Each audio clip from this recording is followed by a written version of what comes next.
The obesity epidemic, certainly due to changes in the American lifestyle manifest by overeating and lack of exercise. But could it also be due in part to infection? What is the support for this seemingly outlandish theory, and what are the implications for our patients? You are listening to ReachMD XM 157, the channel for medical professionals. Welcome to the Clinicians Roundtable. I'm Dr. Lee Freedman, your host, and with me is Dr. Richard Atkinson, Emeritus Professor of Medicine and Nutritional Sciences at the University of Wisconsin, editor of the International Journal of Obesity, and the director and owner of Obitech Obesity Research Center in Richmond, Virginia. Thank you for being with us, Dr. Atkinson. You're welcome. Where would an idea like an infectious cause for obesity come from? Well, actually, the idea of viruses causing obesity is not a new topic at all. The first paper that I've been able to find was published in Science in 1982 from the Rockefeller Group, and this was a canine distemper virus, the distemper that dogs get. When that virus is injected into mice, a significant number of them become quite fat.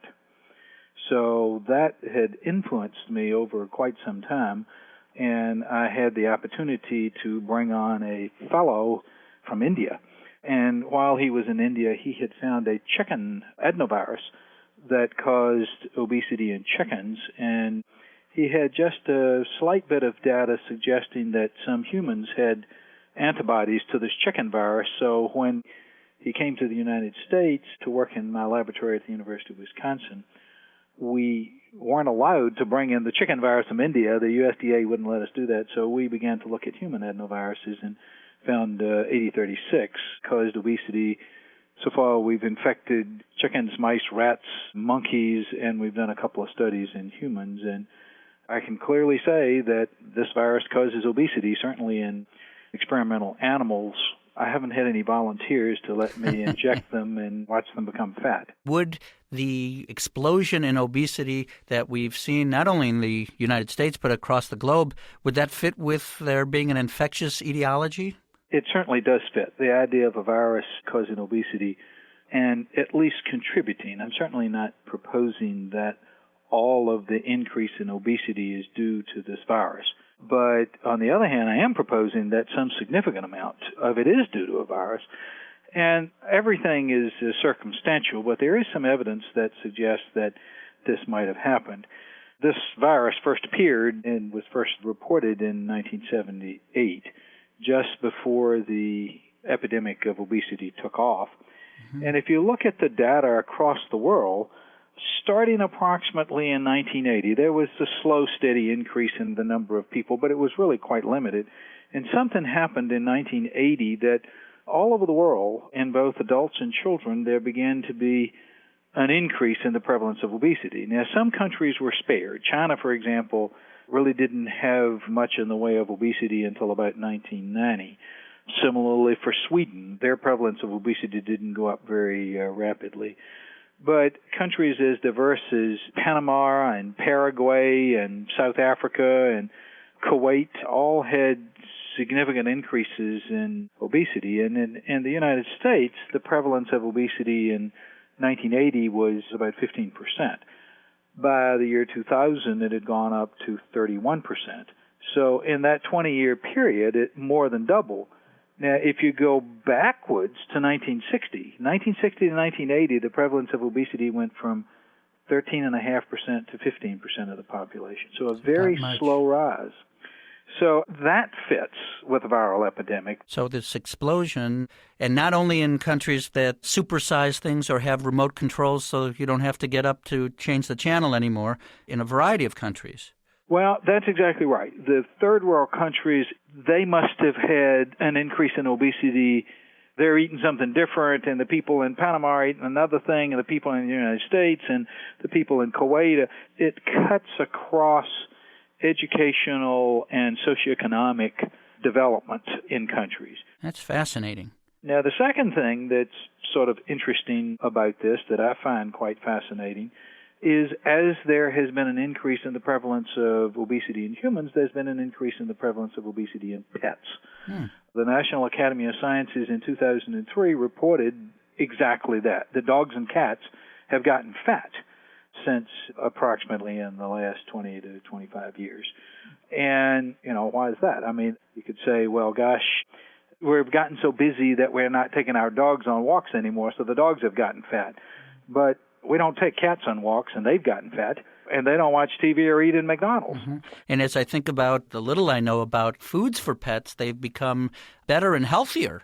Yeah, if anything, people are much more aware of what they're feeding their pets in general. They're not just giving them all they want. I think a lot of the veterinarians have said don't give your animals table scraps and that sort of thing. So I think they're, if anything, eating better as humans have begun to focus on obesity. If you've just joined us, you're listening to ReachMD, XM 157, the channel for medical professionals. I'm Dr. Lee Freedman, and I'm talking with Dr. Richard Atkinson, Professor Emeritus of Medicine and Nutritional Sciences at the University of Wisconsin, about the possibility that viruses can be contributing to the obesity epidemic. So, Dr. Atkinson, then we do have some data that the adenovirus 36 can cause human obesity. Right. We've published 2 human studies, and there have been some in vitro studies that Dr. Nikhil Dhurandhar has published. Initially, we got blood from over 500 people from New York City, Madison, Wisconsin, and Naples, Florida. And we simply measured if they had had antibodies to this virus. It turns out that the test that's done, called a virus serum neutralization test, if that is positive, it does not cross-react with other 50 or so human adenoviruses. So if you've got antibodies to AD36, you've been infected with AD36. Very specific test. It's a very specific test. What we found, if we just took all 500 people, now this was not a general population sample, this is just whoever we could get, we found that 30% of obese people had been infected with this virus, and 11% of non-obese people. And if you just lumped all 500 people together and compared the weights of the infected people versus the uninfected people, or at least the BMIs, the BMI was 9 units higher. That's about 50-some pounds higher in the infected individuals than in the uninfected individuals. And that, of course, included both obese and lean. If you then divided the obese, looked at infected versus non-infected, the infected were heavier. If you took the non-obese and compared non-obese anybody with a BMI less than 30, the infected non-obese were about 2 BMI units heavier than the non-infected non-obese. So not a randomized controlled prospective study, but some compelling observational data. Right, yeah. We have not, and no one else has either. Obviously, we can't literally infect a person and then watch them get fat. But apropos to this, we certainly have done that to 4 species of animals, including monkeys. Monkeys are the best model because this is a human adenovirus. And when we give this virus to monkeys, 100% get fat, and a high percentage of the other species get fat too. So my postulate is that it's pretty hard to deny that this is causing obesity, especially if you take into account the basic science, the mechanistic work that we've done. We initially took a cell line called 3T3L1 cells. This is a mouse stem cell line, or at least a multipotential line. This cell line has the potential to turn into fat cells. You can put some insulin and dexamethasone and a cyclic AMP agonist on it, and that will cause these cells to slowly turn into fat cells. Well, if you take 2 sets of them, infect one, and compare them, the infected cells turn into fat cells much faster and accumulate fat much faster. And if we look at why that happens, once the virus infects the cell, it puts its DNA inside the cell where it migrates to the nucleus and turns on fat-making enzymes. It turns on lipoprotein lipase, which is the enzyme responsible for bringing in fat out of the bloodstream. It stimulates the whole fatty acid synthase pathway, SRABP1 and so forth. That makes fat from glucose within the cell. So this is a de novo fat synthesis.